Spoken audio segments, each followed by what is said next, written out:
ناظرین، دنیا کی تخلیق کے ساتھ ہی اللہ نے کچھ ایسے عناصر بھی پیدا کیے جو دنیا کی تباہی کا سبب بنیں گے۔ ان میں سے ایک سبب تو یاجوج ماجوج کو کہا جاتا ہے، جبکہ قرآن شریف میں قریب قیامت کئی نشانیاں بیان کی گئی ہیں اور اسی میں ایک نشانی یاجوج ماجوج کا ظہور ہے۔ تاہم سوال یہ ہے کہ یاجوج ماجوج کا ظہور کب ہوگا اور کیسے مریں گے؟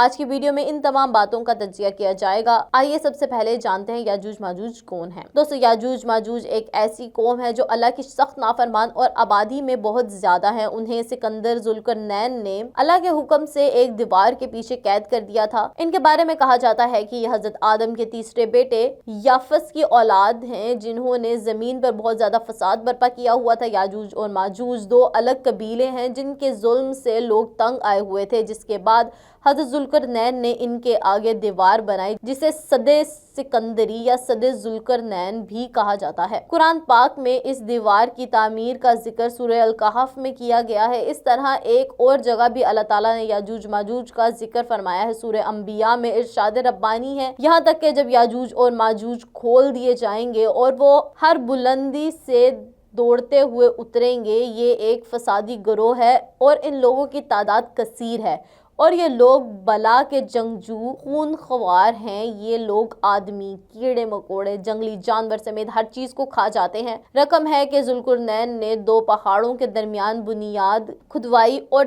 جب پانی نکل آیا تو پگھلاتے ہوئے تانبے اور گارے سے پتھر جمائے گئے اور لوہے کے تختے اوپر نیچے چن کر ان میں لکڑی اور کوئلہ بھر دیا گیا اور پھر اس میں آگ لگا دی اور اس طرح یہ دیوار پہاڑی کی بلندی تک پہنچ گئی اور پھر اس میں پگھلایا ہوا تانبا پلا دیا گیا، یہاں تک کہ کوئی جگہ نہ چھوڑی گئی۔ قرآن مجید میں ہے کہ جب کھولے جائیں گے یاجوج ماجوج اور وہ ہر بلندی سے ڈھلکتے ہوئے دوڑتے ہوں گے۔ ناظرین، حدیث شریف میں ہے کہ یاجوج ماجوج روزانہ اس دیوار کو توڑتے ہیں اور پھر دن بھر اس دیوار کو توڑتے توڑتے اس کو توڑنے کے قریب ہو جاتے ہیں۔ تو اس میں سے کوئی کہتا ہے کہ اب چلو کل توڑ ڈالیں گے، دوسرے دن اس دیوار کے ٹوٹنے کا وقت آئے تو کوئی کہے گا چلو انشاءاللہ اب اس کو کل توڑیں گے اور انشاءاللہ کہنے کی برکت سے یہ دیوار دوسرے دن ٹوٹ جائے گی۔ یہ قیامت قریب ہونے کا وقت ہوگا۔ دیوار ٹوٹنے کے بعد یاجوج ماجوج نکل پڑیں گے اور زمین میں ہر طرف فتنہ فساد کریں گے، تاہم یہ مکہ مکرمہ اور مدینے میں داخل نہیں ہو پائیں گے۔ ناظرین، محدثین و مفسرین میں یاجوج ماجوج کی قوم اور ذوالقرنین کی دیوار کے حوالے سے بہت سے اختلاف پائے جاتے ہیں۔ اب تک 5 ایسی دیواریں سامنے آ چکی ہیں جن کے بارے میں قیاس کیا جاتا تھا کہ ان کے پیچھے یاجوج ماجوج کو قید کیا گیا ہے۔ ان میں سے ایک دیوار چین بھی تھی، لیکن یہ عام مصالحے میں بنی ہوئی ہیں۔ یمن میں دیوار مارب کے بارے میں بھی سد ذوالقرنین ہونے کا گمان کیا جاتا ہے، لیکن یہ سیلاب روکنے کے لیے بنائی گئی ہیں۔ کفکار میں دریائے خزر اور بحر اسود کے درمیان دیوار کی طرح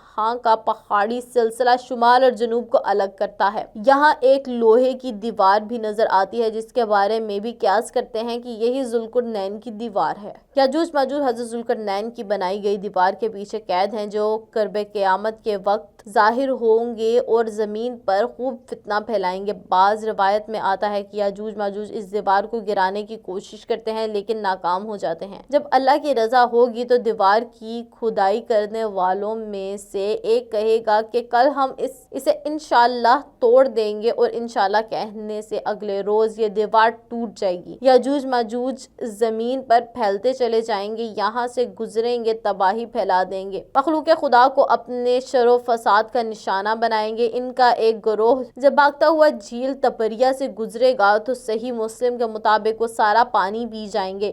یہاں سے قتل و غارت کرتے ہوئے یاجوج ماجوج بیت المقدس تک پہنچیں گے اور اعلان کریں گے کہ زمین پر ہمارا قبضہ ہو چکا ہے، اب ہم آسمانوں پر بھی قبضہ کریں گے اور آسمان کی طرف تیر پھینکیں گے جو خون آلود واپس آئیں گے، کوئی ان کا مقابلہ نہ کر پائے گا۔ روایت میں آتا ہے کہ یاجوج ماجوج کی جانب سے آسمان کی جانب سے پھینکے گئے تیروں پر اللہ رب العزت کی قدرت سے خون آن لگے گا اور وہ سمجھیں گے کہ انہوں نے آسمان کو بھی فتح کر لیا۔ دوستو، ان کا ظہور حضرت عیسیٰ علیہ السلام کے نزول کے بعد ہوگا۔ یاجوج ماجوج کے فتنے کے وقت حضرت عیسیٰ کو حکم ہوگا کہ وہ مسلمان کو لے کر کوہ طور پر چلے جائیں۔ جب وہ طور پہاڑ پر غذا کی قلت پیدا ہو جائے گی تو حضرت عیسیٰ یاجوج ماجوج کے لیے بد دعا کریں گے، جس کے نتیجے میں ان کے کانوں اور گردنوں میں کیڑے پیدا ہو جائیں گے، جن کے پھٹنے سے یہ ہلاک ہونا شروع ہو جائیں گے۔ مسلمان جب طور پہاڑ سے نیچے اتریں گے تو ہر جگہ یاجوج ماجوج کی لاشیں ہوں گی اور ان سے تعفن اٹھ رہا ہوگا۔ حضرت عیسیٰ علیہ السلام اللہ سے دعا کریں گے کہ جس کے بعد خاص قسم کے پرندے ان کی لاشوں کو اٹھا کر جہاں اللہ چاہے گا وہاں لے جائیں گے، اور اس کے بعد شدید بارش ہوگی اور ہر چیز دھل کر اجلی ہو جائے گی۔ دوستو یاجوج ماجوج کے بارے میں مختلف روایات میں آتا ہے کہ یہ 9 حصے ہیں اور انسان اور جنات ایک